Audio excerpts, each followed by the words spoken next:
Assalamualaikum warahmatullahi wabarakatuh.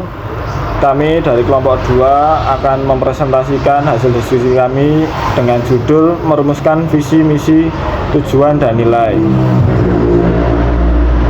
Yang pertama ada anggota kelompok kami, yaitu yang pertama ada Husain Risadi NPM 0051, yang kedua ada Versa Pratiwi NPM 0052, yang ketiga yaitu Nur Yulianti NPM 0062,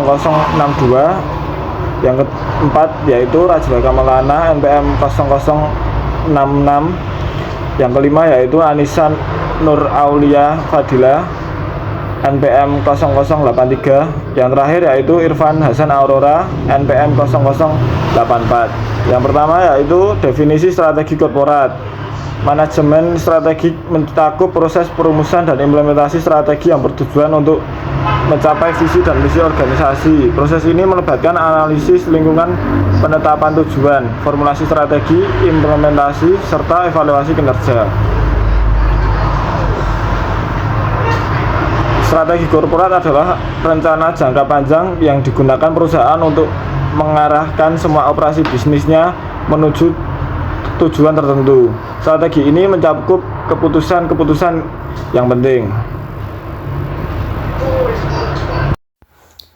Selanjutnya, saya akan menjelaskan tentang proses pengembangan visi dan misi. Pernyataan visi dan misi yang jelas dibutuhkan sebelum strategi-strategi alternatif dapat dirumuskan dan diterapkan. Penting untuk melibatkan sebanyak mungkin manajer dalam proses pengembangan dua pernyataan ini, sebab melalui partisipasilah orang menjadi komit terhadap suatu organisasi. Pendekatan yang digunakan secara luas untuk mengembangkan visi dan misi adalah: yang pertama, memilih beberapa artikel mengenai pernyataan ini dan meminta semua manajer untuk membaca sebagai informasi latar. Yang kedua, kemudian mintalah para manajer untuk membuat sendiri pernyataan visi dan misi bagi organisasi.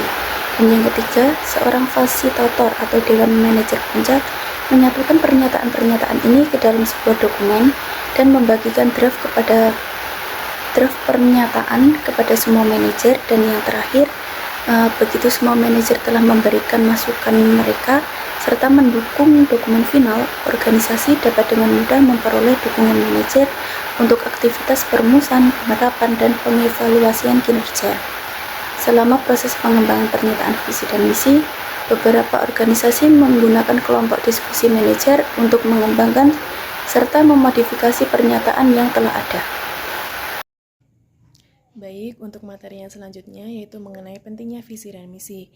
King dan Gillen merekomendasikan agar organisasi secara cermat dan hati-hati mengembangkan sebuah pernyataan misi tertulis untuk mendapatkan keuntungan-keuntungan. Nah, keuntungan-keuntungan tersebut yaitu yang pertama dengan memastikan paduan tujuan dalam organisasi, yang kedua menyediakan landasan atau standar untuk mengalokasikan sumber daya organisasional, yang ketiga dengan membangun iklim organisasional yang padu, yang keempat menjadi titik fokus bagi individu-individu agar sejalan dengan maksud dan arah organisasi, serta menghambat mereka yang tidak demikian dari kemungkinan untuk berpartisipasi lebih jauh dalam berbagai aktivitas organisasi.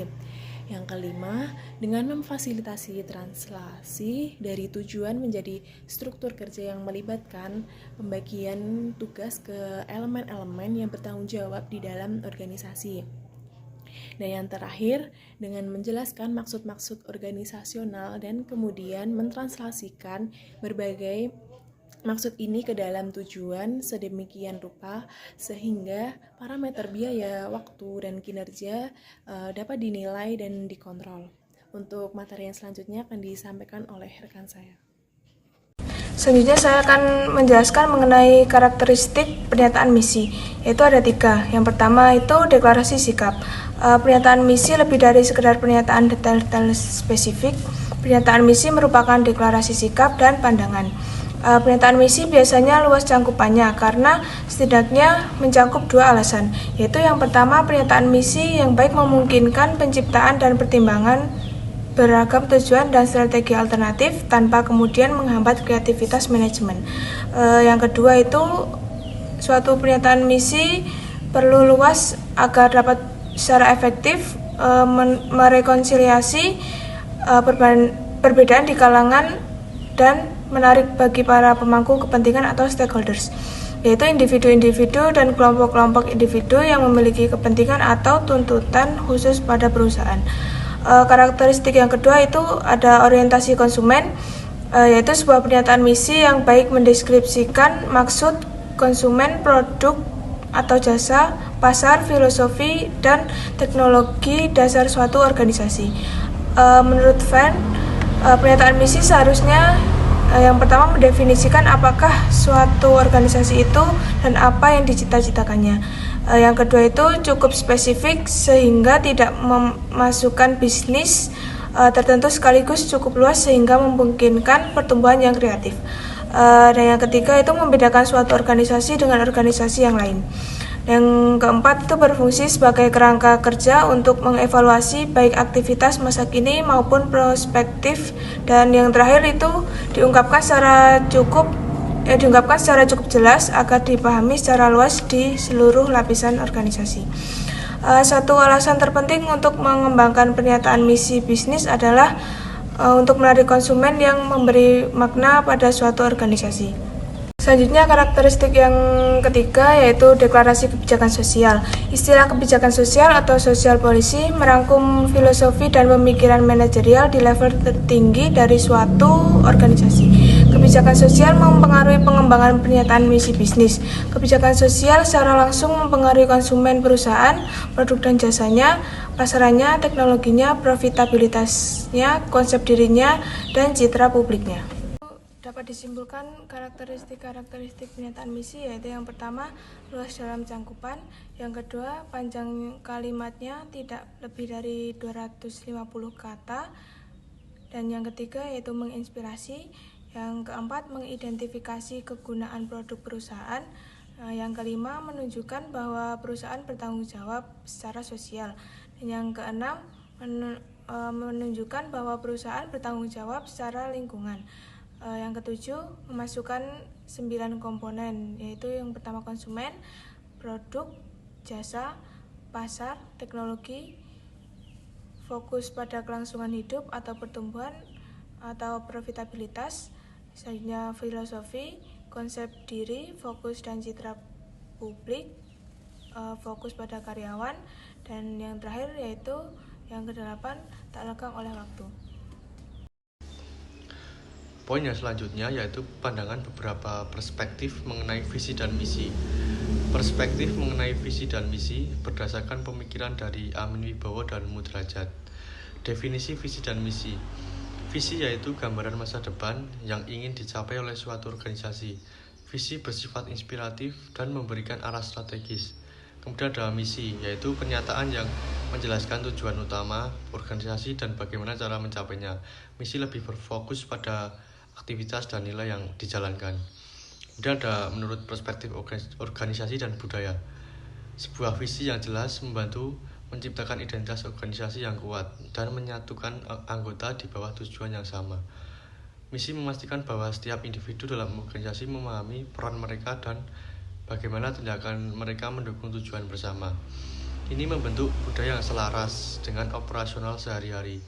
Kemudian menurut perspektif manajerial, pemimpin menggunakan visi untuk mengarahkan tim dan memastikan seluruh usaha digerakkan ke arah yang benar. Visi yang kuat memungkinkan pemimpin menjaga fokus di tengah tantangan. Manajemen menggunakan misi untuk menetapkan prioritas, alokasi sumber daya, dan evaluasi kinerja. Memastikan setiap inisiatif sejalan dengan tujuan perusahaan. Kemudian perspektif sosial dan lingkungan. Visi ini sering terkait dengan tujuan keberlanjutan, tanggung jawab sosial, dan peningkatan kesejahteraan masyarakat. Misi ini sering mencakup langkah-langkah konkret untuk meningkatkan praktik keberlanjutan, mengurangi jejak karbon, atau berkontribusi terhadap kesejahteraan komunitas. Selanjutnya kita akan membahas tentang studi kasus. Saya akan menjelaskan tentang latar belakang permasalahan. Starbucks menghadapi tantangan yang signifikan di pasar kopi global dengan meningkatnya persaingan dari kedai kopi lokal dan merek internasional lainnya. serta perubahan preferensi konsumen yang semakin berfokus pada keberlanjutan dan kualitas, Starbucks perlu menemukan cara untuk membedakan diri dan menarik pelanggan baru.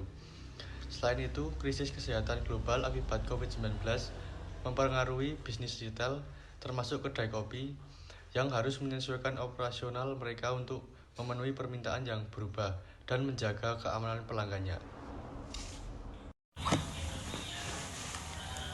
Visi menjadi pemimpin dunia dalam pengalaman kopi sambil memelihara hubungan dengan petani kopi dan berkontribusi pada keberlanjutan. Misi memberikan pengalaman terbaik kepada pelanggan kami setiap kali mereka datang dengan produk berkualitas tinggi dan layanan yang luar biasa. Strategi yang pertama, inovasi produk. Starbucks terus memperkenalkan produk baru termasuk minuman musiman dan makanan untuk menjaga minat pelanggan. Yang kedua, pengalaman pelanggan. Fokus pada menciptakan pengalaman unik di setiap lokasi dengan desain toko yang menarik dan pelayanan yang personal. 3. Keberlanjutan, mengimplementasikan praktik keberlanjutan dalam rantai pasokan, termasuk penggunaan biji kopi yang bersertifikat fair trade. 4. Ekspansi global, mengembangkan pasar internasional untuk menjangkau lebih banyak pelanggan di berbagai belahan dunia. 5. Atau yang terakhir, teknologi, memanfaatkan teknologi seperti aplikasi mobile untuk pemesanan dan pembayaran, guna meningkatkan kenyamanan pelanggan. Kesimpulan, Starbucks telah berhasil mengintegrasikan visi dan misi ke dalam setiap aspek operasionalnya. Dengan fokus pada pengalaman pelanggan, inovasi, dan keberlanjutan, Starbucks tidak hanya mengukuhkan posisinya sebagai pemimpin pasar dalam industri kopi, tetapi juga menciptakan loyalitas yang kuat dan di antara pelanggan. Keberhasilan ini menunjukkan pentingnya visi dan misi yang jelas dalam strategi bisnis. Terima kasih presentasi dari kelompok kami. Maaf jika ada kesalahan. Wassalamualaikum warahmatullahi wabarakatuh.